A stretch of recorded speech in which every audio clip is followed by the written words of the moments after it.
शांति शांति शांति।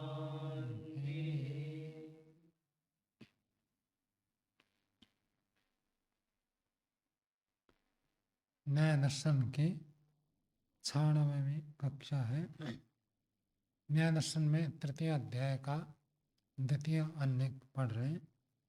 उसमें 10वें सूत्र तक हो गया था। आज 11वां सूत्र पढ़ेंगे। प्रसंग हमारा चल रहा है, मुख्यतः विषय है बुद्धि की परीक्षा चल रही है। बुद्धि नित्य है या अनित्य है, इस विषय में विचार होते होते चर्चा है कि मन और वृत्तियां अलग अलग है या एक है। तो सिद्धांत पक्षतः है कि मन अलग है और मन की वृत्तियां अलग है। मन एक है और वृत्तियां अनेक है। मन तो वही मन है, जन्म से लेकर अभी तक है, और सृष्टि के आरंभ से लेकर प्रलय तक वही मन हर व्यक्ति के पास रहता है, बदलता नहीं है। लेकिन वृत्तियां तो बदलती रहती है हमेशा, और वृत्तियां अनेक है, ये में स्पष्ट है। तो वृत्ति और वृत्तिमान को एक नहीं मान सकते। तो पूर्व पक्षी ने कहा वास्तव में वृत्तियां अनेक नहीं है, आपको अनेक की भ्रांति होती है। कैसे भ्रांति होती है? जैसे एक स्फटिक स्थिर है और कभी वो लाल दिखता है, कभी पीला दिखता है, कभी काला दिखता है, कभी हरा दिखता है एक, लेकिन अलग अलग दिखता है। ये वास्तव में नहीं है, भ्रांति है। ऐसे वृत्तियां अनेक नहीं है, एक है। भ्रांति से आपको पता चल रहा है कि वृत्तियां बहुत सारे हैं। तो ऐसे जब पूर्व पक्षी ने रखा तो दूसरा पूर्व पक्षी बैठा था। वो कहता स्फटिक को आप स्थिर मानते हो, स्फटिक का रंग बदलता है, स्फटिक स्थिर है। तो ये बात भी ठीक नहीं है। स्फटिक भी हर क्षण बदलता रहता है। कैसे? उदाहरण दिया। किसका उदाहरण दिया था? शरीर का। शरीर एक दिन में बढ़ता नहीं है। आपको पता चलता तो कई वर्षों के बाद कि बढ़ गया, लेकिन बढ़ता कब? हर क्षण बढ़ता रहता है, बदलता रहता है वो।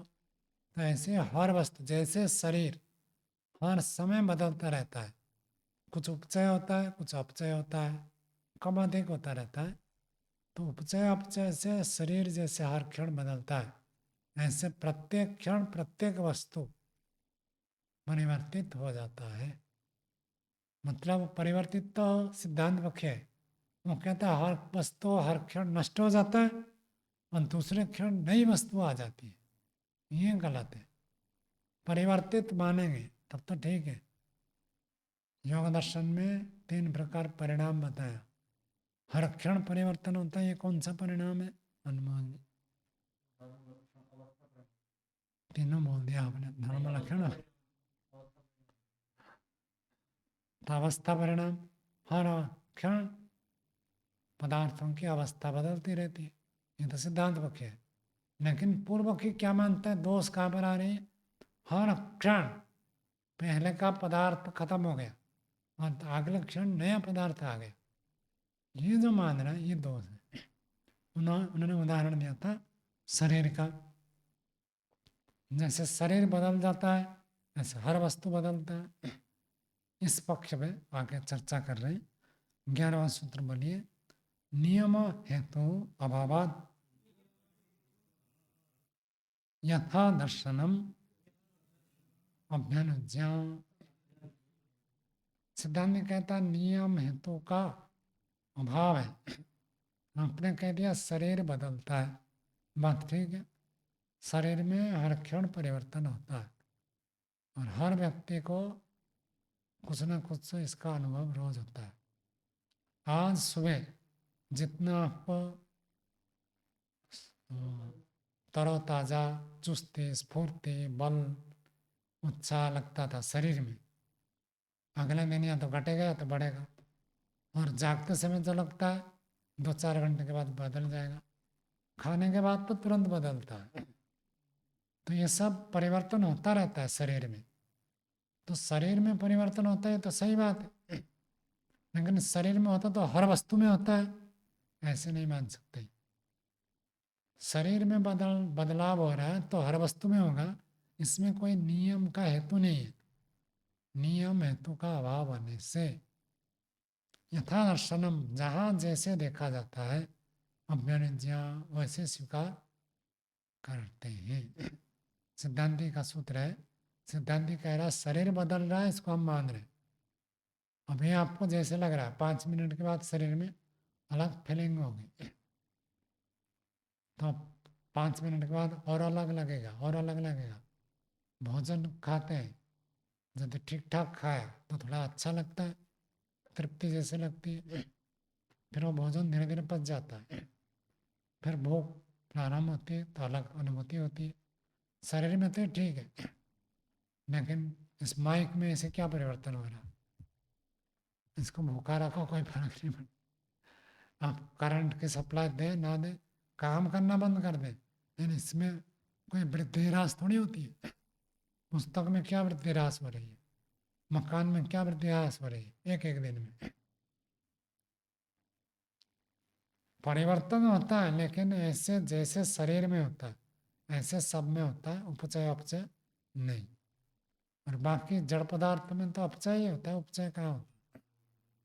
मकान की लिपाई पुताई करते हैं, व्हाइट वॉशिंग करते हैं तो कुछ जुड़ गया, ये अलग बात है, नहीं तो मकान के हर समय क्षण क्षय तो होता, बढ़ता कहाँ है? टेबल बना दिया, जब से बना दिया तब से धीरे धीरे क्षय होगा, वृद्धि कहाँ होगी इसमें? तो अपचय उपचय हर वस्तु में हो, ऐसे कोई नियम नहीं है। आगे देखिए, भाष्य पढ़ते हैं। सर्वासु व्यक्तेषु उपचय अपचय प्रबंध शरीरवत् इति न अयं नियमः। सर्वासु व्यक्तिषु, सभी अभिव्यक्त पदार्थ में, जिसकी भी अभिव्यक्ति है, कुर्सी है, टेबल है, मकान है, पुस्तक है, माइक है, शरीर है, जितने सब पदार्थ अभिव्यक्त पदार्थ है, उन सभी अभिव्यक्त पदार्थों में उपचय अपचय प्रबंध, कुछ उपचय होता है कुछ अपचय होता है, ये प्रवाह लगातार चलता रहता है। ये जो कहने शरीर के समान नायम नियम, ये कोई नियम नहीं है। शरीर में तो उपचय अपचय होता है, यदि नहीं खा रहे तो भी कुछ उपचय होता है। क्या? आप जोर से श्वास लेते हैं तो अधिक ऑक्सीजन मिलता है, तब ब्लड शुद्ध होता है, तो शुद्ध होने से आपके शरीर में कुछ उपचय होगा। तो उपचय अपचय तो शरीर में तो चलता रहता है, लेकिन मकान में हवा लगे तो क्या उपचय होगा? कोई उपचय की बात ही नहीं है। पुस्तक में क्या उपचय होगा? ऐसे कोई उपचय की बात ही नहीं है इसमें। पुस्तक तो अपचय ही होता है, खरीद लिया, धीरे धीरे पुराना होता है, फिर नष्ट हो जाता है। तो हर वस्तु में उपचय अपचय होता है शरीर के समान, ये कहना ठीक नहीं है। अकस्मात क्यों ठीक नहीं है? तो हेतु दे रहे, हेतु अभाव नखवे तो बकायदा पीछे 9वें सूत्र में भी ये बात बताई थी, हेतु अभाव होने से। यहाँ भी कह रहे हेतु अभाव होने से, तो हेतु अभाव है, हेतु मुख्य है। कोई भी बात कहे तो पहले हेतु सोचो, जो भी कहना है पहले क्या सोचना है, क्यों मैं ऐसे कह रहा हूँ, ऐसे मान रहा हूँ, तो ऐसे क्यों? यदि कोई हेतु आपके पास है तो मानो, नहीं तो छोड़ दो। न अत्र प्रत्यक्षम अनुमानम वा प्रतिपादकम अस्ति इति।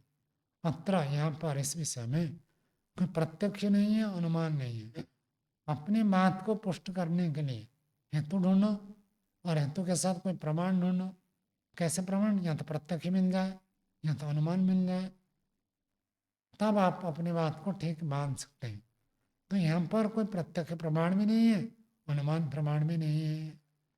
तो इस बात को सिद्ध करने के लिए, इस बात को प्रतिपादित करने के लिए कोई प्रत्यक्ष अनुमान प्रमाण नहीं है। प्रत्यक्ष का मतलब, जैसे हम रूप को आंख से देखते हैं कि भाई यहाँ परिवर्तन हुआ, आपने बीज बोया तो धीरे धीरे अंकुर निकलता है, धीरे धीरे आपको आंख से उसका प्रत्यक्ष हो रहा है, बदल रहा है। बीज से अंकुर, अंकुर से वृक्ष, तो प्रत्यक्ष हो रहा है। खम्भे में ऐसे कहोगे उपचय अपचय हो रहा है, ऐसा तो है नहीं। तो कुछ पदार्थों में हमको उपचय अपचय दिखता है।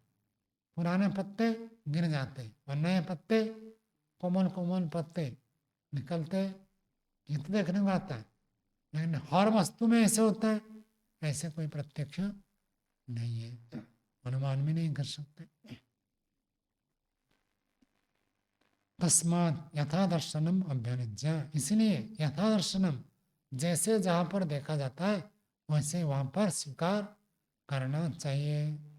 यत्र यत्र उपचय अपचय प्रबंध दृश्यते तत्र तत्र व्यक्तिनाम अपरा अपरा उत्पत्ति उपचय अपचय प्रबंध दर्शनेन अभ्युज्ञायते।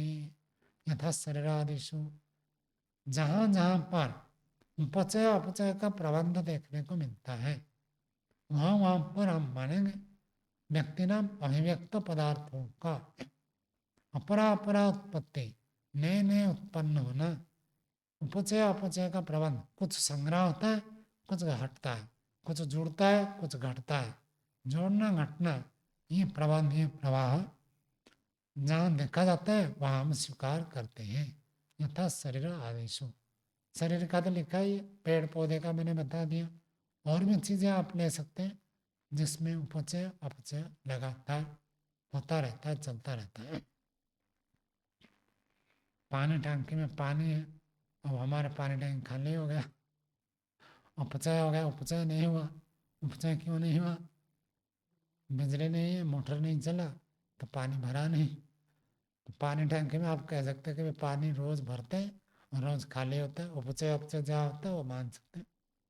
हर वस्तु में ऐसा होता है ऐसा तो नहीं कह सकते। यत्र यत्र न दृश्यते तत्र तत्र प्रत्याख्यायते यथा ग्राव प्रवृत्तिषु, जहाँ जहाँ पर ये देखा नहीं जाता, क्या नहीं देखा जाता? उपचय अपचय का प्रबंध, कुछ संग्रहित होना कुछ हटना, जहाँ पर देखा नहीं जाता है वहाँ नहीं मानते, वहाँ प्रत्याख्यान करते। क्या प्रत्याख्यान करते? प्रत्येक क्षण नए नए उत्पत्ति, वहाँ हम नहीं मानेंगे।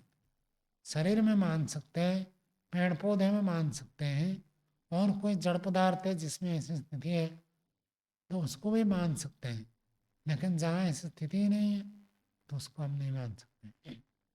यथा ग्राव, ग्राव कहते हैं पत्थर, पत्थर आदि में, पहाड़ आदि में आप देखेंगे तो वहाँ कुछ मिलेगा ही नहीं आपको। पहाड़ कभी देखा आपने बार बार, और वो पहाड़ बढ़ गया या घट गया? हजारों लाखों वर्ष तक पहाड़ ऐसे रहते हैं, लाखों वर्षों में थोड़ा थोड़ा परिवर्तन होता है। लेकिन हमारे जीवन काल में तो हमको पकड़ में नहीं आएगा कि पहाड़ कुछ कम हो गया, कितने में पानी से धुलाई कर लो वो ऐसे ही रहेगा। और हाँ, नहीं वो तो गिर जाते पहाड़ में, अपचय नहीं हुआ, वो तो नीचे पहाड़ के नीचे जो मिट्टी है वो धस गया, तब जाकर नहीं होता। मिट्टी भी होता है तो बड़े बड़े पत्थर पहाड़ के खंड होते हैं, तो उसके नीचे की मिट्टी धस जाए तो वो भी गिर जाते हैं, फिर भी उसमें अपचय नहीं हुआ। हम जाकर गिरते टूटते तब टूट अलग बात है, लेकिन रखे रखे तो उसमें कोई अपचय नहीं हुआ, ना वृद्धि हुई। और कभी कभी समुद्र के अंदर भी पहाड़ बन जाते हैं, समुद्र के अंदर में लावा निकल जाए तो वहीं जम कर पहाड़ बन जाता है। तो वहाँ क्या है, लावा नया उत्पन्न हुआ, ना कि समुद्र के जो तल है वो तल में वृद्धि हो गई ऐसे नहीं कह सकते। वहाँ दूसरे स्थान से नई चीज आ गई, तो दूसरे स्थान से आया तो उसको उपचय नहीं कहेंगे, आकर जुड़े तब उपचय कहते हैं। मिलती है, शरीर का अंग बन जाता है भाई, पहाड़ का अंग नहीं बनता, वही तो कह रहा हूँ। समुद्र के तल में आपको कीचड़ मिलेंगे, रेत मिलेंगे, तो रेत और कीचड़ बढ़ गए ऐसे नहीं है। हाँ, दो चार नया मकान बना दिया आपने तो आश्रम बढ़ गया, ये तो ठीक है। लेकिन दो चार गाड़ी आ गई यहाँ, गाड़ी तो रखी है, तो गाड़ी आने से आश्रम बढ़ गया, ऐसे नहीं कह सकते। आश्रम के अवयव में वृद्धि, जहाँ अवयव बढ़ता है वहाँ कहेंगे उपचय हो रहा है। अवयव नहीं बढ़ता तो नहीं, अवयव घटता है तो अपचय। ऐसे धरती तो पहले क्या था, पहले भी धरती तो थी।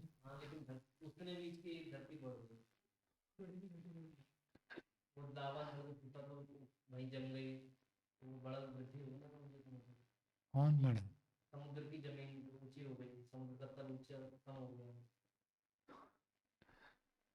क्या बोला, सड़क गए, दो चार आदमी आएंगे यहाँ बैठने के लिए, तो आप सड़क गए, तो इसको थोड़ी आप कहेंगे देखो मैं मर गया हूँ।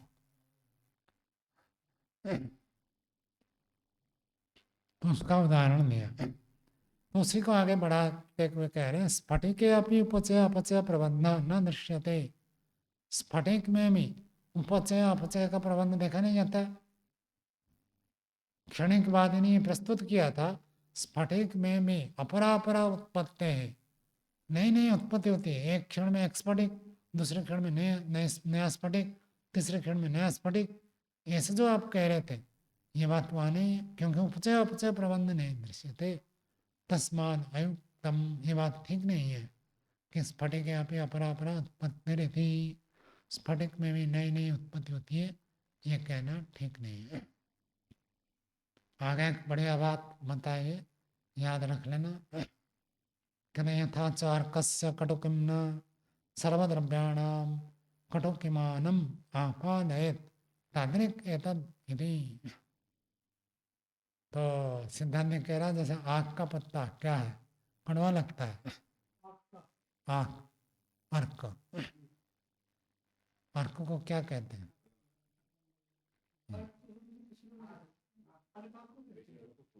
नहीं नहीं, आग का पेड़ जिसको तोड़ने से वो निकलता है, आग आग कहते हैं ना, वही है।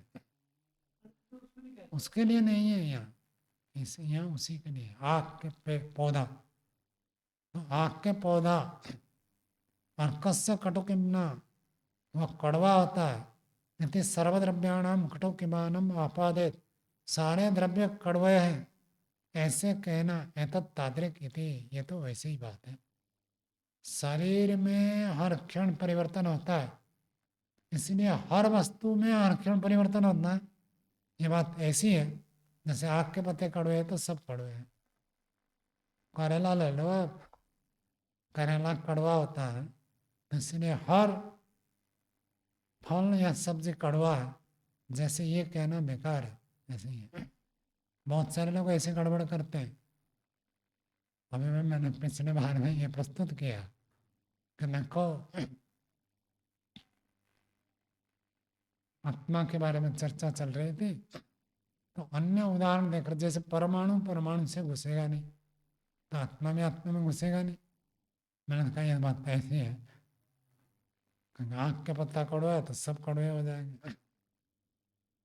तो ऐसे नहीं होता है कि एक उदाहरण के आधार पर आप सब जगह ये लागू करोगे। एक साधु देश में कोई था, गलत काम करके जेल में गया, तो आप कहोगे देखो साधु तो ऐसे होते हैं जैसे ये जेल में है, तो ऐसे नहीं बनेगा। और महर्षि दयानंद जी एक सन्यासी थे, और वीतराग सन्यासी, राग द्वेष से मुक्त है। देखो सन्यासी हो तो उनका राग द्वेष नहीं रहता जैसे महर्षि दयानंद, तो जो सन्यासी है सब राग द्वेष से मुक्त है। ये बात नहीं बनेगी, दोनों तरफ से नहीं बनेगी, व्यक्ति अलग अलग होता है। तो स्थाली पुलाक न्याय सब जगह लागू नहीं होता है। स्थाली पुलाक न्याय में कहाँ लागू होगा? किसी स्कूल में गए, बच्चों को पूछा, एक बच्चे को कोई प्रश्न पूछा तो उसने उत्तर नहीं दे पाया, तो आप कहते हो देखो यहाँ क्या पढ़ाई होती है। एक साधारण प्रश्न पूछा, बता नहीं पाया, एक व्यक्ति ने नहीं बता पाया, इसका मतलब ये थोड़ी कि किसी ने भी नहीं जाना। और अध्यापक को आप कह दोगे कि मैं देखो इनको कुछ नहीं आता, क्या पढ़ा है, बच्चों को तो इतना भी नहीं आता, तो बच्चे को याद नहीं आता, इसमें अध्यापक का दोस्त थोड़ी। तो कहाँ पर स्थाली पुलाक न्याय लगता है वो देखना पड़ेगा, नियम है। स्थाली पुलाक में भी सब जगह लागू नहीं होगा। आप किसी चीज को देखेंगे, थाली मतलब पतीले में रखा है, तो उसमें से एक भात देखते पक गया तो सारे को पक गया माना जाता है, इसको कहते हैं स्थानीय पदार्थ न्याय। लेकिन ये सब जगह लागू नहीं होगा। और प्राय करके देखोगे सब्जी आदि यदि आपने उसको किया नहीं, नीचे वाले क्या होते हैं, अधिक गल जाते हैं और ऊपर वाले कच्चे रहते हैं, इसलिए बीच में घोटना पड़ता है। आप ऊपर से एक सब्जी उठाए और कच्चा देखा तो सोचा सब कच्चे हैं, ये नहीं बनेगा। जहाँ सब एक जैसे बराबर है तब आप ये स्थिति लगा सकते हैं स्थानीय पदार्थ में। एक को देखा तो सब ऐसे कह सकते, नहीं तो ऐसे नहीं कह सकते।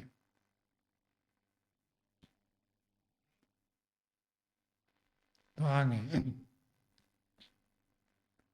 यश्च अशेष निरोधेन अपूर्व उत्पादम निरन्वयम द्रव्य संताने क्षणिकता मन्यते तस्य एतत्। यश्च और जो अशेष निरोधेन संपूर्ण निरोध से अपूर्व उत्पादम पहले था नहीं नया उत्पन्न निरन्वयम बिना अन्वय होते हुए द्रव्य संताने द्रव्य के विस्तार मान रहा क्षणिकता मान्य थे तस्य तत् उसके मत में क्या कहना चाहते हैं, थोड़ा बात को समझने का प्रयास करें।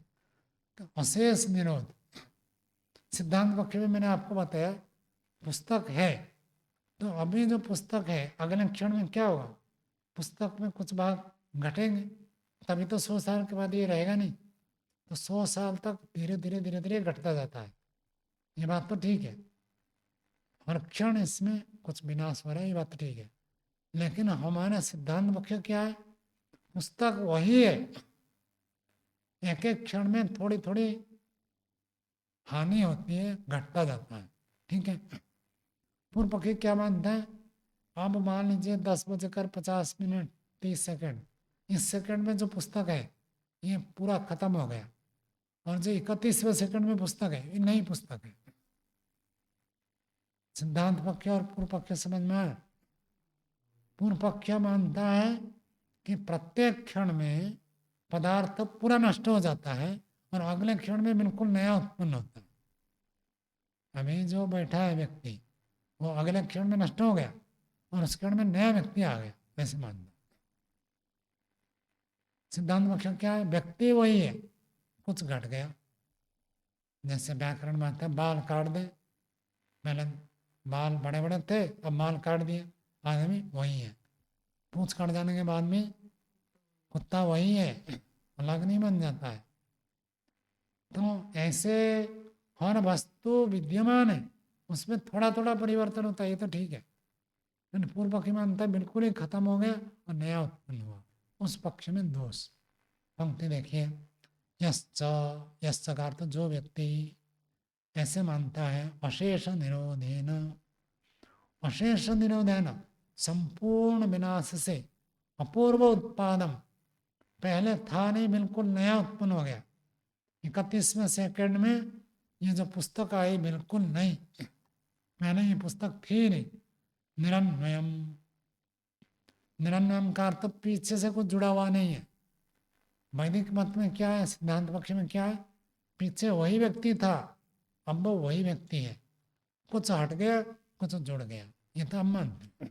लेकिन वो मानते हैं वो नया है बिल्कुल निरन्वय, पीछे से कुछ आकर इसके साथ अन्वय नहीं है, बिल्कुल नया। ऐसे जो मानता है द्रव्य संतान है, द्रव्यों का संतान है।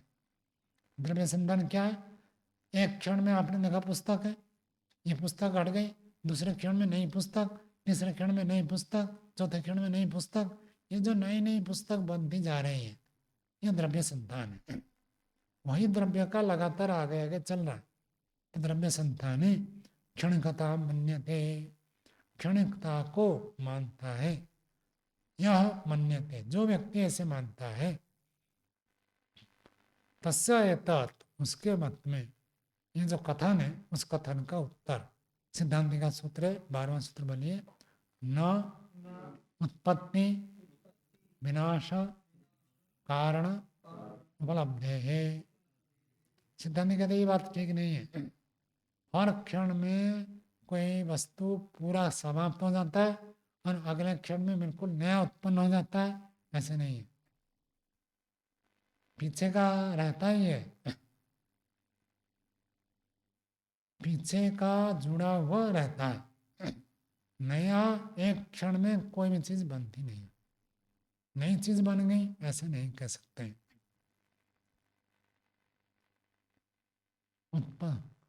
उत्पत्ति भी क्यों नहीं कह सकते, कहते उत्पत्ति विनाश का कारण, उत्पत्ति का कारण और विनाश का कारण उपलब्ध होने से ये नहीं कह सकते।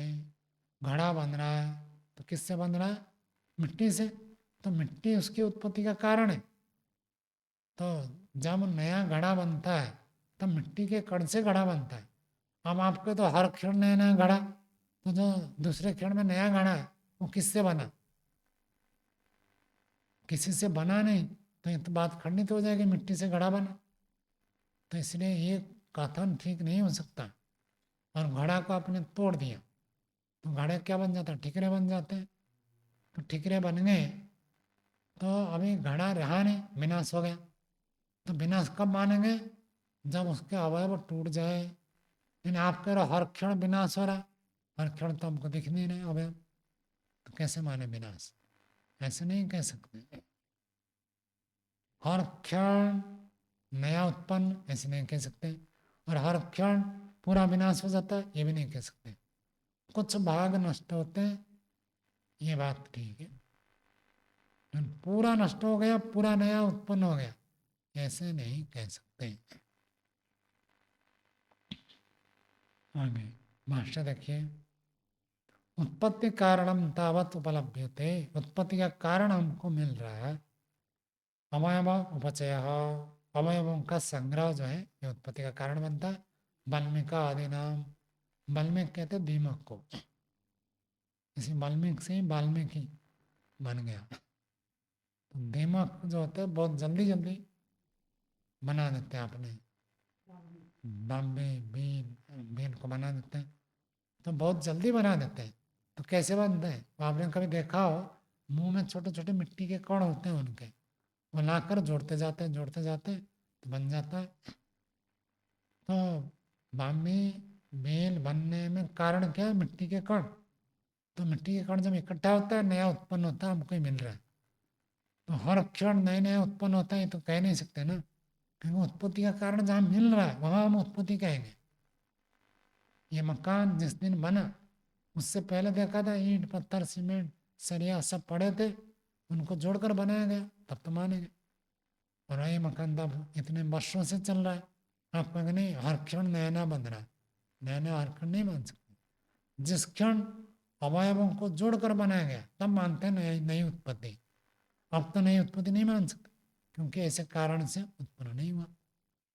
और आगे कहते हैं विनाश कारणम च उपलभ्यते, विनाश का कारण भी उपलब्ध हो रहा है। घटादि नाम अवयव विभाग, घड़े आदि पदार्थों के अवयव का विभाग। तो घड़े आदि पदार्थ जितने, घड़े को आपने ठिकरा पत्थर मारा तो घड़ा टूट गया। तो जहाँ विनाश होता है उस विनाश के बाद उसका कारण मिलता है। नष्ट हो गया तो भी क्या मिलेगा? कुछ ना कुछ अवयव उसमें मिलेगा। भस्मांतम शरीरम, शरीर भस्म हो गया तो क्या मिलता है? राख। तो आप कहते हैं माइक इस क्षण में नष्ट हो गया, अगले क्षण में नहीं आएगा। जब नष्ट हो गया उसके अवशेष कहाँ है? अवशेष मिलेगा तब तो हम कहेंगे ना नष्ट हुआ। जब अवशेष नहीं है तो नष्ट हो गया कैसे कह सकते हैं? हर क्षण नष्ट होता है तो हर क्षण उसके अवशेष मिलना चाहिए, और हर क्षण नया उत्पन्न हो किसी उपादान कारण से बना हुआ ये मिलना चाहिए। तो जहाँ नया उत्पन्न होता है और जहाँ विनाश होता है उसको हमको हमें वहाँ कारण मिलता है। तो इसलिए हर वस्तु को हर क्षण नया उत्पन्न पूरा विनाश नहीं मान सकते।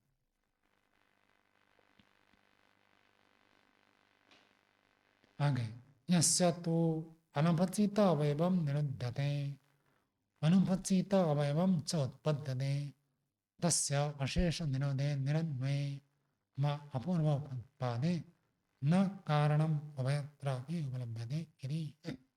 यस्य, यस्य का अर्थ यस्य मते, जिसके मत में जो व्यक्ति ऐसे मानता है, अनमचित अवयवम निरुध्यते, अनअपचित, अपचित का अर्थ हटना, उपचित होता है, उपचित अपचित बहुत है। उपमान को आप अपमान कर दोगे तो नहीं चलेगा।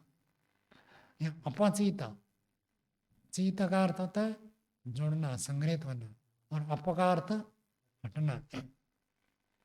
तो अपचित अवयव, जिसके अवयव बिना हटे ही निरंत्यते, नष्ट हो जाता मानता है। पूर्व पक्षी क्या मानता है? माइक प्रत्येक क्षण नष्ट हो रहा। सिद्धांति कह रहा है घड़ा यदि नष्ट हुआ तो हमको क्या मिलता है? ठिकरे मिलते हैं। पुस्तक नष्ट हो गया तो फाड़ देंगे तो एक एक कागज मिलेंगे। शरीर नष्ट हो गया तो राख मिलेंगे। कम से कम उसके अवयव तो मिलते हैं ना, कि भाई ये अवयव बच गए। तो ऐसे अनपचित अवयव, अवयव अपचित न होते हुए जो व्यक्ति मानता है निरुद्धते, विनाश हो गया, कोई अवयव उससे टूटे फूटे नहीं है, फिर ये मानता है विनाश हो जाता है। और अनुपचित अवयवम से उत्पद्यते, उपचित जोड़ना और अनुपचित न जोड़ना। अवयव के बिना जुड़े ही नया उत्पन्न होता है। माइक हर क्षण नया नया बन रहा है मान रहा है, लेकिन कैसे बन रहा है? बिना अवयव के बन रहा है, ऐसे मान रहा है। बिना घड़ा हमने एक रखा है, वो घड़े को कह रहा है हर क्षण नया नया घड़ा बन रहा है। तो हर क्षण जो घड़ा बन रहा है कैसे बन रहा है? कोई उपादान कारण है नहीं। तो अनुपचित अवयवम च उत्पद्यते, बिना अवयवों के संग्रह से नया उत्पन्न जो व्यक्ति मानता है, तस्य अशेष निरोधे, अशेष का अर्थ जिसमें शेष बचा ही नहीं, अर्थात संपूर्ण संपूर्ण विनाश यदि मान लिया। आदमी मर गया लेकिन उसके राख भी नहीं बचा, ऐसा हो सकता है क्या? मिट्टी में भी गाड़ेंगे तो क्या बनेगा? कम से कम मिट्टी तो बन जाएगा। तो अवयव तो रहेंगे, कुछ अशेष निरोध कभी नहीं होता। विज्ञान में क्या मानता है? Matter neither can be created nor can be destroyed. कोई भी वस्तु, कोई भी तत्व आप नया ना उत्पन्न कर सकते हैं, न संपूर्ण विनाश कर सकते हैं। जब उत्पत्ति विनाश कर ही नहीं सकते तो हर क्षण हर वस्तु विनाश हो जाता है, कैसे कहोगे? विनाश हो जाता तो उसके अवशेष कहाँ गए? ध्वंस अवशेष। मकान टूट गया, कम से कम टूटे हुए भाग तो मिलेंगे ना, वो तो मिलते नहीं। तो निरन्वय अशेष निरोधे, संपूर्ण विनाश मानने पर निरन्वय व अपूर्व उत्पादे, निरन्वय पीछे से बिना जुड़े नहीं उत्पन्न। आप ये कह सकते हो कि भाई मैं पीछे के आदमी बदल गया हूँ, पीछे गलती करता था अब गलती नहीं करता हूँ, बदल गया हूँ, ये तो मान सकते हैं। लेकिन मैं पीछे का आदमी नहीं हूँ, मैं नया आदमी हूँ, तो पुलिस नहीं छोड़ेगा। पीछे अपना अपराध किया था, अब कहोगे मैं तो अपराधी नहीं हूँ, मैं तो नया आदमी हूँ, तो ये नहीं चलेगा। जो आप थे वही जुड़ा हुआ है। आप कह सकते हैं गुण कर्म स्वभाव बदल गया, शरीर बदल गया, विचार बदल गए, ये बदल गया तो माना जाएगा। बिल्कुल नया उत्पाद, निरन्वय, पीछे से अन्वय होकर कुछ नहीं आ रहा, बिल्कुल नया उत्पन्न, ऐसे मानने पर न कारणम उभयत्र उपलब्धते, दोनों स्थिति में, उभयत्र दोनों स्थिति में कारणम न उपलब्धते, कारण तो प्राप्त नहीं हो रहा। किस कारण से उत्पन्न आप मान रहे हो और विनाश होने के बाद क्या कारण है, ये भी कुछ उपलब्ध नहीं हो रहा, इसलिए बात ठीक नहीं है। कारण मिलना चाहिए, बिना कारण के ना उत्पत्ति मान सकते हैं ना विनाश मान सकते हैं। उत्पत्ति के लिए भी कारण चाहिए और विनाश के लिए भी कारण चाहिए। कारण मिल जाए तो उत्पत्ति मानेंगे, कारण मिल जाए तो विनाश मानेंगे। पहले हलवा था नहीं, अब आपने सूजी घी चीनी लेकर गरम करके बने तो हलवा नया उत्पन्न हुआ मानेंगे, क्योंकि कारण मिला। और घड़ा था, घड़ा टूट गया, नष्ट हो गया, अब ठिकरे बिखरे हुए पड़े तो मानेंगे विनाश हो गया। तो कारण उपलब्ध हो तो नई उत्पत्ति भी मानी जाएगी, विनाश भी माना जाएगा। लेकिन जहाँ उत्पत्ति और विनाश का कारण नहीं मिल रहा है वहाँ नई उत्पत्ति विनाश नहीं मान सकते। सिद्धांत पक्ष और पूर्व पक्ष में क्या अंतर है? मुख्य अंतर है सिद्धांत पक्ष अन्वित मानता है, पीछे का चीज जुड़कर वो बदलाव हो रहा है। और पूर्व पक्षी क्या मानता है? निरन्वय, पीछे के चीज में कुछ भी नहीं है, एकदम नया बन गया, एकदम पूरा विनाश हो गया। ये निरन्वय वाली बात गलत है। तो ऐसे जब सिद्धांत ने प्रस्तुत किया, पूर्व पक्षी अपनी बात रखता है। 13वां सूत्र बोलिए, क्षीर विनाशे कारण अनुपलब्धिवत् दधि उत्पत्तिवच्च तद उत्पत्ति। तो कहते हैं क्षीर विनाश, दूध से जब हम दही जमाते हैं तो क्षीर का विनाश होने पर कारण अनुपलब्धि। सिद्धांत ने क्या कहा था? घड़ा विनाश हो जाए तो क्या मिलेंगे? ठिकरे मिलेंगे। तो सिद्धांति को कह रहा, देखो हम उदाहरण देते हैं, क्षीर का विनाश हो गया, दही बन गया, तो खीर का कुछ अवशेष तो बचता थोड़ी है। अच्छा, तो खीर तो संस्कृत में बोलता, आपको उड़िया में बोलते हैं? क्या संस्कृत इनको नहीं दिख रहा, उड़िया दिख रहा है। चलो हम कह देंगे, कोई बात नहीं। दूध का विनाश हो गया, दूध से आपने दही जमाया, और दूध से जब दही जमाया, दूध तो पूरा ही खत्म हो गया ना। घड़े का तो टूटने के बाद ठिकरे बचते हैं, लेकिन दूध जब जमाते तो दूध कुछ बचता नहीं है, सारा दूध खत्म हो गया। और दही पहले बिल्कुल नहीं था, दही नया उत्पन्न हुआ, तो दही की उत्पत्ति बिल्कुल नहीं है, और दूध का संपूर्ण विनाश हो रहा। तो पूर्व पक्षी कह रहा, दूध का विनाश होने पर कारण की उपलब्धि नहीं होती है उसके समान, और दही की उत्पत्ति बिल्कुल नहीं होती है उसके समान। प्रत्येक पदार्थ में विनाश और उत्पत्ति मानना चाहिए। पूर्व पक्षी का सूत्र है। भाष्यकार कह रहे हैं, यथा अनुपलभ्यमानं क्षीर विनाश कारणं दधि उत्पत्ति कारणं च अभ्युनुजायते। यथा जैसे, अनुपलभ्यमानम, अनुपलब्ध होता है क्षीर का विनाश कारण, दूध का विनाश कारण हमको प्राप्त नहीं हो रहा। दूध खत्म हो गया, कुछ बचा कुचा ऐसे है नहीं। दूध को जब पनीर बना देते, फाड़ देते हैं, तो पनीर पनीर मिल जाता है, कुछ पानी पानी भी निकल जाता है, तो वहाँ तो कम से कम मिल रहा है ना, दूध का अवशेष है। पनीर सार बन गया नया, पनीर पहले था नहीं, पनीर नया उत्पन्न हुआ, लेकिन दूध का कुछ अवशेष बच गया, क्या खट्टा पानी बच जाता है, तो पानी तो कम से कम वहाँ मिलता है। लेकिन दूध से जब दही जमाते हैं तो दूध का कुछ अवशेष नहीं बचता है, सारा दूध कन्वर्ट हो जाता है, सारा दूध बदल जाता है, तो दूध का मानो पूरा विनाश हो गया। तो उसका विनाश का कारण अनुपलब्ध है। दधि उत्पत्ति कारण च, और दही का उत्पत्ति कारण भी अभ्यनु जायते, दही का उत्पत्ति कारण को भी आप स्वीकार करते हैं। अनुपलब्धमान दही का उत्पत्ति कारण, दही किससे बना? दही पहले था, कुछ दही से जुड़कर दही वृद्धि हो गई, ऐसे नहीं है। दही बिल्कुल नया बना, पीछे से आया था जुड़ गया, ऐसे नहीं। जैसे छोटा बच्चा था, शरीर में खान पान जुड़ने के बाद वो बड़ा हो गया, तो दही ऐसे नहीं, दही तो बिल्कुल अभाव था, और अभाव से बिल्कुल भाव में आया, नई उत्पत्ति, अपूर्व उत्पाद। तो अभ्युनजायते स्वीकार करते। तथा वैसे ही स्फटिके अपरा अपरासु व्यक्तिषु विनाश कारणम उत्पाद कारणम च अभ्युनजयम यदि।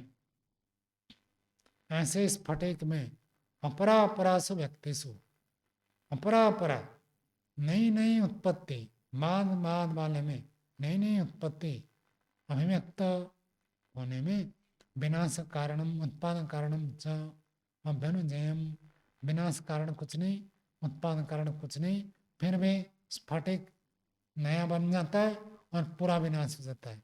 अगला क्षण फिर नया बना, फिर अगला क्षण पूरा विनाश, फिर अगला क्षण पूरा नया बना, फिर पूरा विनाश, ऐसे मान सकते हैं। ऐसे पूर्व पक्षी ने प्रस्तुत किया। सिद्धांत भी उसका उत्तर दे रहा है। 14वां सूत्र बोलिए, लिंगतः ग्रहणात् न अनुपलब्धि। लिंगत, लिंगत का अर्थ होता है लक्षण। तो लक्षण से ग्रहणात् ज्ञान होने से, मतलब हमको कोई अनुमान प्रमाण में जैसे लिंग मिलता है, धुआं लिंग मिल जाए तो अग्नि को न देखने पर भी हम मानते हैं। तो यहाँ में कोई लिंग से ज्ञान होने से न अनुपलब्धि नहीं कह सकते। अर्थात दूध का विनाश कारण कुछ नहीं और दही का उत्पाद कारण कुछ नहीं, ऐसे नहीं कह सकते। दूध का विनाश कारण में उपलब्ध होता है और दही का उत्पत्ति कारण में उपलब्ध होता है। ये नहीं कह सकते हैं कि दूध समाप्त हो गया, कुछ बचा ही नहीं, दही नया उत्पन्न हो गया, बिल्कुल अभाव से भाव हो गया, पहले था ही नहीं हो गया, ये भी नहीं कह सकते। भाष्य देखिए, क्षीर विनाश लिंगम क्षीर विनाश कारणम। क्षीर विनाश लिंगम यस्य, यह बहुब्री समास है। क्षीर का अर्थ दूध, दूध विनाश, दूध का विनाश है। लिंग, लिंग का अर्थ लक्षण जिसका, उसी को आगे खोला क्षीर विनाश कारणम, वही क्षीर का विनाश का कारण है। दूध का विनाश हो गया, दूध आपने रात को जमाया था और सुबह देखा दूध नहीं है, दही बन गया तो दूध नहीं है। ये दूध नहीं है आपको कैसे पता चला? तो सिद्धांति कह रहा है दूध नहीं है, ये जो हमको प्रत्येक मिल रहा है ना, घड़ा नहीं है, दिख रहा है तो घड़ा टूट गया। तो दूध का विनाश, दूध का विनाश जो है वही लिंग बनता है जिसका, वो होता है क्षीर विनाश कारणम, दूध के विनाश का कारण वही है। अर्थात अनुमान योग्यम, उसको अनुमान योग्य मानता है। सिद्धांत कह रहा है दूध नहीं है, लेकिन दूध के स्थान पर दूसरा कुछ है, इसी से ही तो पता चला दूध नाश हो गया। मानो सर्दी का मौसम है, सर्दी में दही जमाते तो कैसे करते? दूध गरम गरम दूध में डालते हैं। गर्मियों में यदि आप दूध से दही जमाते हैं तो दूध ठंडा भी हो जाए तो भी आप जामुन डाल देंगे तो दही जम जाएगा। लेकिन सर्दियों में यदि ठंडा हो चुका है दूध और डालेंगे तो नहीं जमेगा, थोड़ा ज़्यादा गर्म चाहिए, एक बात। और यदि जमा कर आप उसको ढक कर नहीं रखते तो भी नहीं जमेगा। बाहर से ठंडी है ना, तो ठंडी के कारण से वो जमता नहीं, बाहर के हवा बंद करना पड़ता है। रोजड़ में तो हम रहते थे, वो पाचक क्या करता था, कंबल ढक देता था। दूध में जामुन डाल दिया, जामुन डालकर ढक दिया और उसके चारों तरफ एक कंबल लपेट कर रख देता था ताकि बाहर की ठंडी ना लगे, तभी जमता है। और मानो ऐसे खुले में आपने रख दिया, गिलास में दूध था और रात को पीने की इच्छा नहीं हुई, दूध ठंडा हो गया था, आपने उसमें जामुन डाल दिया। अभी तो चलो नवंबर है, दिसंबर जनवरी में हो और उधर उत्तर प्रदेश हरियाणा उत्तराखंड की ठंड पड़ती है जो, उसमें आपने रख दिया, तो सुबह क्या मिलेगा आपको? दूध मिलेगा, दही मिलेगी? दूध ही मिलेगा। जैसे दूध रात को रखा था ज्यों का तो सुबह मिलेगा, दूध का विनाश नहीं मिलेगा। तो दूध के स्थान पर जब दही मिलता है तब हम क्या कहते हैं? दूध का विनाश हो गया। तो इसी से अनुमान क्या होता है कि दूध का विनाश हुआ है, क्योंकि उसके स्थान पर दही आ गया। तो दही की उपलब्धि से ही हम पता चलता है कि दूध का विनाश है, वही कारण है, वो अनुमान से जानने योग्य। दधे उत्पत्ति लिंगम, दधे उत्पत्ति कारणम, ऐसे दही की उत्पत्ति है लिंग जिसका। दही उत्पत्ति, आपने सुबह सुबह देखा, ढक्कन खोल कर देखा कि दही जमा हुआ है, रखा था आपने क्या? दूध, और अब देखा दही, तो दही उत्पन्न हो गया। तो दही कहाँ से आ गया? अभाव से भाव हो गया, ऐसे नहीं है। उसी पात्र में आपने दही को देखा तो आपको लगता है दही किसी से बना है, तो जिससे बना वो उसका कारण बन गया। तो बिना कारण के दही नया उत्पन्न हो गया, ऐसे नहीं कह सकते। विनाश का भी कारण उपलब्ध है, उत्पत्ति का भी कारण उपलब्ध है। गृह्यते, ये दोनों बातें हमको गृहित होता है। अतः न अनुपलब्धि, इसलिए आप ये नहीं कह सकते कि अनुपलब्धि। दूध से दही बनता है, इसमें दूध का विनाश कारण उपलब्धि नहीं है, दही का उत्पत्ति कारण उपलब्धि नहीं है, ऐसा नहीं कह सकते हैं। हमको यहाँ कारण मिल रहा है, तो इसको अनुपलब्धि नहीं कह सकते। विपर्यस्तु, लेकिन इसके विपरीत स्फटिकादिषु द्रव्येषु अपरापरोत्पत्ति न लिंगम अस्ति इति अनुत्पत्तिरेव इति। दूध दही में तो कारण मिल रहा है, लेकिन इसके विपरीत स्फटिक आदियों में, स्फटिक आदि द्रव्यों में नई नई उत्पत्ति, आगे आगे आगे आगे की उत्पत्ति, न लिंगम अस्ति, यहाँ कोई लिंग नहीं है, यहाँ कोई लक्षण नहीं है, यदि अनुत्पत्ति रहे, इसलिए स्फटिक को नई नई उत्पत्ति हम नहीं मानेंगे। स्फटिकादिषु द्रव्येषु अपरापरा, यहाँ संधि है क्या? ये नहीं है। द्रव्येषु के बाद संधि नहीं है। अच्छा, स्फटिकादिषु के बाद और संधि है? नहीं है ना, वही मैं कह रहा। अब लगभग देखेंगे, अन्य संस्करण में भी देखेंगे, ऐसे बिना संधि के मिलेगा। पता नहीं कैसे ये संधि छोड़ देते हैं, संपादकों की कमी है बाकी तो, और सभी पुस्तक में एक जैसे ही मिलता है। तो जो स्फटिक आदि पदार्थ में, उसमें तो कोई ऐसे उत्पत्ति विनाश का कारण मिल नहीं रहा, दूध दही में तो हमको मिल रहा है, इसलिए वहां कोई लिंग भी नहीं है। यहाँ कम से कम लिंग मिल रहा है। घड़े की उत्पत्ति में वो लिंग नहीं है, प्रत्यक्ष है।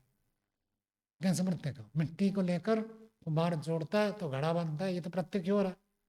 लेकिन दही जो नया उत्पन्न हुआ, किसी अवयव को जोड़ जोड़ कर बनाया गया, ये आपका प्रत्यक्ष नहीं है। लेकिन अनुमान से जानते हैं कि दही पहले था नहीं, किसी से दूध से दही उत्पन्न हुआ, ये अनुमान से जाना। लेकिन स्फटिक में तो ना ऐसे प्रत्यक्ष है ना अनुमान है, तो लिंग भी नहीं है, इसलिए उसको नई उत्पत्ति नहीं मान सकते।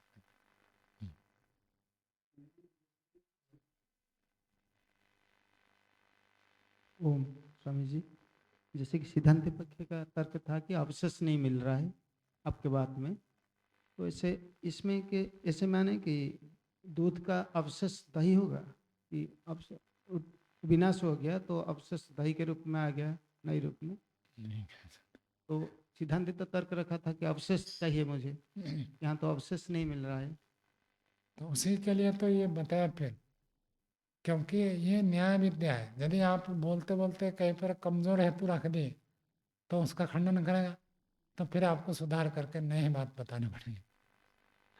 तो यदि आपने कह दिया कि अवशेष मिलना चाहिए, तो कहेगा देखो यहाँ अवशेष नहीं मिलता है, तो फिर कहेगा चलो चलो हम इसमें थोड़ा परिवर्तन करते हैं, कम से कम प्रत्यक्ष अवशेष ना मिले, लेकिन हमको कम से कम अनुमान में ज्ञान होना चाहिए कि ये किसी से बना है और इसका विनाश हो गया, किसी दूसरे में परिवर्तित हो गया, कम से कम अनुमान से जानने योग्य होना चाहिए। तो कहीं प्रत्यक्ष मिलेगा, कहीं अनुमान मिलेगा। तो महाभाष्य में पूरा ऐसे ही है, पहले एक कमजोर हेतु को रखेंगे, वो जब खंडित हो जाए तो फिर और एक हेतु रखेंगे, वो भी खंडित हो जाए, अंतिम जो है बाद में रखते हैं। यहाँ में देखो ऐसे ही है, अत्र कश्चित परिहारम आह, अत्र इस विषय में कश्चित कोई व्यक्ति, परिहारम आह परिहार समाधान देने के लिए आता है। दो व्यक्तियों का शास्त्रार्थ चलता है, दो व्यक्ति परस्पर बातचीत करते हैं, दो व्यक्तियों में विचार विनिमय होता है, संवाद होता है, तो कभी कभी बीच में जो बैठकर सुनते हैं वो रहा नहीं जाता उनसे, वो खुद पढ़ते आकर कहते देखो ये बात ऐसे है, जल्दी आकर बोल देंगे कुछ ऐसे। तो ऐसे जल्दीबाजी में एक व्यक्ति बोल रहा है, तो उसको शास्त्र में कहते हैं मध्यस्थ। ना ये पूर्व पक्षी है ना ये सिद्धांती है। पूर्व पक्षी इसलिए नहीं है क्योंकि पूर्व पक्षी के विरोध बोल रहा है, सिद्धांत इसलिए नहीं है क्योंकि सिद्धांत इसका खंडन करेगा। तो ये मध्यस्थ होते हैं। व्याकरण में क्या कहते हैं? एकदेशी समाधान। तो एकदेशी समाधान जो होता है, कुछ बात ऐसे कह देता है जिसमें कुछ गलती हो जाती है, इसलिए कहते हैं आचार्य देशीय वक्ति। आचार्य जैसे कोई व्यक्ति बोल रहा, पूरा आचार्य बोलेगा तो गलत तो करेगा नहीं, आचार्य जैसे व्यक्ति कहता है तो थोड़ा कमी तो रह ही जाती है ऐसे। ठीक है, तो ऐसे एक मध्यस्थ व्यक्ति बीच में आकर कह रहा, क्या कह रहा है सूत्र बोलिए, न पयसः परिणाम गुणांतर प्रादुर्भावात्। मध्यस्थ कह रहा है ना, ये बात ठीक नहीं है। क्या ठीक नहीं है? दूध का विनाश हो गया, ये ठीक नहीं है। तो क्यों ठीक नहीं है? कहता परिणाम, पयस दूध का ही परिणाम माला है, दही कोई नई चीज नहीं है, दूध में ही थोड़ा परिणाम हो गया। परिणाम गुणांतर प्रादुर्भाव, नया गुण प्रादुर्भाव हो जाने से। जैसे दूध आपने रखा है, उबाल कर रखा है, और दूध कुछ काल के बाद ठंडा हो जाता है, कुछ फिर और कुछ काल हो तो थोड़ा सा खटास आ जाता है, तो उसको हम क्या कहते हैं, दूध में विकार हो गया, परिणाम आ गया। तो सिद्धांति के बात को हटाकर पूर्व पक्षी को हटाने के लिए मध्यस्थ व्यक्ति बीच की एक बात कह रहा कि आप दूध का विनाश दही की उत्पत्ति क्यों मान रहे हैं? क्या मानना है?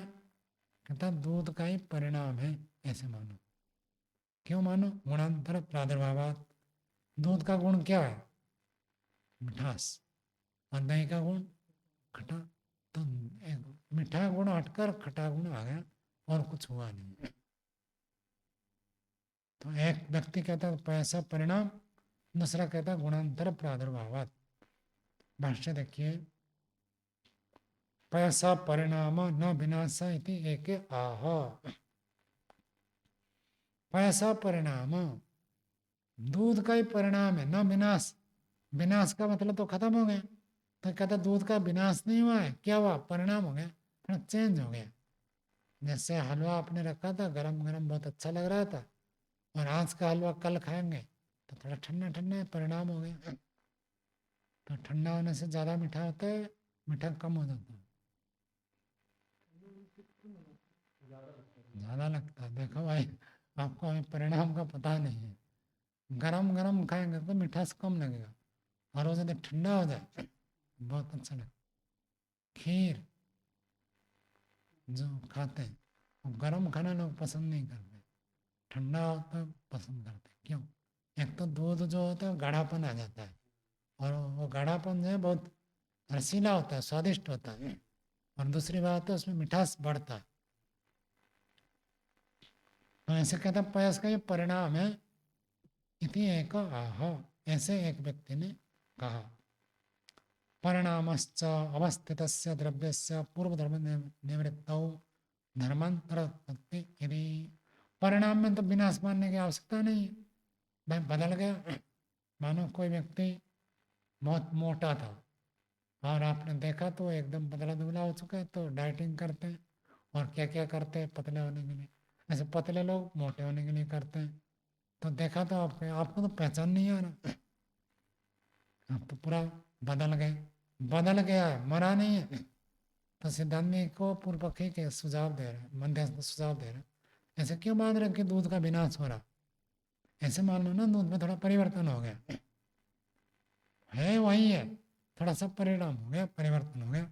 परिणाम किसको कहते हैं? अवस्थित, जो पहले था वो अभी भी अवस्थित है, स्थिर है। ऐसे द्रव्य का पूर्व धर्म निवृत्त, पूर्व धर्म के हट जाने पर धर्मांतर उत्पत्ति, नया धर्म उत्पन्न हो गया। व्यक्ति पहले पतला था, अब मोटा हो गया, तो नया धर्म आ गया। विनाश कहाँ है? अथवा कोई व्यक्ति मोटा था, पतला हो गया, तो नया धर्मांतर हो गया, तो विनाश कहाँ है? धर्मांतर आज होता है ना, ये कोई हिंदू होता है फिर मुस्लिम बन जाता है, कोई मुस्लिम होता है फिर हिंदू बनता है, आर्य बन जाता है। क्या कहते हैं? धर्मांतर हो गया। क्या धर्म बदल गया? धर्म मतलब उसकी एक्टिविटीज, जो काम धाम, जो आचार विचार थे, व्यवहार थे, धार्मिक मान्यताएं थी, वो बदल गई, तो धर्मांतर हो गया। विनाश तो नहीं कहेंगे ना। तो मध्यस्थ कह रहा है ऐसे ही मानो, दूध का कोई विनाश नहीं हुआ है, थोड़ा सा बस परिवर्तन हो गया। आगे गुणांतर अप्रादुर्भाव यदि अपर आह। गुण, हाँ गुणांतर प्रादुर्भाव ठीक है। गुणांतर प्रादुर्भाव, नए गुण का प्रादुर्भाव हो गया, ऐसे मानिए। विनाश की दृष्टि से देखेंगे तो परिणाम, परिणाम हुआ, विनाश नहीं हुआ। और जब दही की दृष्टि से देखेंगे तो कहेंगे गुणांतर का प्रादुर्भाव हो गया। इति अपराह, दूसरा मध्यस्थ कहता है, ऐसे मान सकते हैं। गुणांतर प्रादुर्भावश्च सता द्रव्यस्य पूर्वगुण निवृत्तौ गुणांतरम उत्पद्यते इति। गुणांतर प्रादुर्भावश्च, नए गुण का प्रादुर्भाव होना, सता द्रव्य से, पहले से विद्यमान द्रव्य का ही पूर्व गुण हटने पर नया गुण उत्पन्न होता है। आप बदल गए, बदल गए किसको कहेंगे? जो पहले था, जो नया उत्पन्न हुआ तो उसको बदल गए नहीं कह सकते। अभी कहाँ पर गया था मैं? हाँ, देहरादून में धौलास गए थे। मैंने कहा आश्रम तो बिल्कुल नया हो गया, क्योंकि पहले वो विराट का यज्ञशाला नहीं थी उनके पास, अब यज्ञशाला एक नया बना दिया। और गेट के पास ही एक विशाल काय और बहुत सुविधा संपन्न एक कुटिया बनाने विशेष वो था नहीं। तो पहले जैसे था, हाँ, पाकशाला एक नया बन गया, भोजनालय नया बन गया, तो सब देखने से पहचान में नहीं आया। मैंने तो कहा ये नया बन गया। हाँ, उन्होंने कहा, स्वामी जी ने कहा हाँ हाँ, स्वामी जी तस्वीर से कहे हाँ हाँ ये थोड़ा निर्माण कार्य बहुत हो गए। तो वो नया बन गया, नहीं क्या मानते हैं, नया प्रादुर्भाव हो गया। पहले से जो था उसमें कुछ और का प्रादुर्भाव हुआ है। तो प्रादुर्भाव हो गया, क्या मतलब क्या है उसको मतलब, सता द्रव्य से, पहले से जो विद्यमान है, पूर्व गुण निवृत्ति, पहले के गुण हट जाने पर, गुणांतरम उत्पद्यते, अन्य गुण की उत्पत्ति, एक गुण हट गया और नया गुण उत्पन्न हो गया। पहले छोटे स्तर पर यज्ञ करते थे, अब बड़ा यज्ञ चला हो गया। तो मैंने कहा भाई ये नया बन गया, क्या नया नहीं, जब पुराना था हो गया। हाँ, रेनोवेशन कहते हैं। तो जब पुराना था उसको हटाकर पूरा तोड़कर नया बनाएंगे तो अलग बात है। पूरा तोड़ते नहीं, उसके जो मूल आधार है वैसे के ऐसे रखते हैं, और जो जो भाग खराब है उसको हटा देते हैं, नया बना देते हैं, कुछ बढ़ा देते हैं, ऐसी स्थिति हो तो रेनोवेशन कहते हैं। तो ये कहते हैं ऐसे मान लो दही जो है कोई नया उत्पन्न हुआ मानेंगे तो दोष आ रहा है, तो क्या मानना है, रेनोवेशन हो गया, दूध में ही थोड़ा नया गुणांतर आ गया, उस रूप से ये दही बन गया है। हाँ, हाँ, रूपांतरण, रूपांतरण।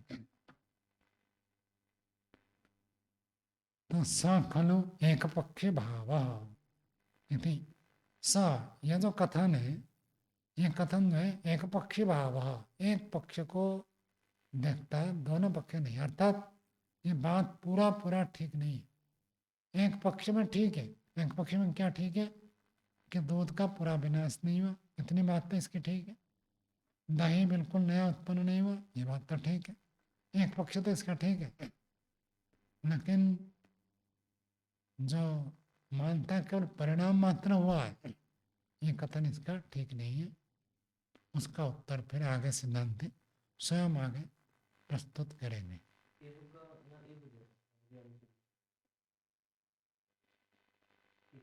एक पक्षी भाव है एवं, ठीक बात, एक पक्षी भाव ही है इसमें, अथवा ये कोई एक पक्षी भाव जैसे है, ईवा करेंगे तो जैसे, और एवं करेंगे तो ही, दोनों में कोई विशेष अंतर नहीं है। चलो आज का पाठ यही रखते हैं, आगे कल पढ़ेंगे। कल तो ऐसे पाठ बंद रहेगा, मैंने कल पढ़ेंगे कह दिया, कल पाठ बंद रहेगा, फिर परसों पढ़ेंगे।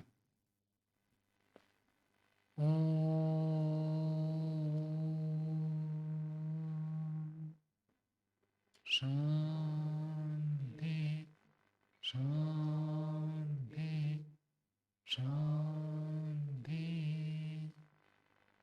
सर्वेभ्यो नमः।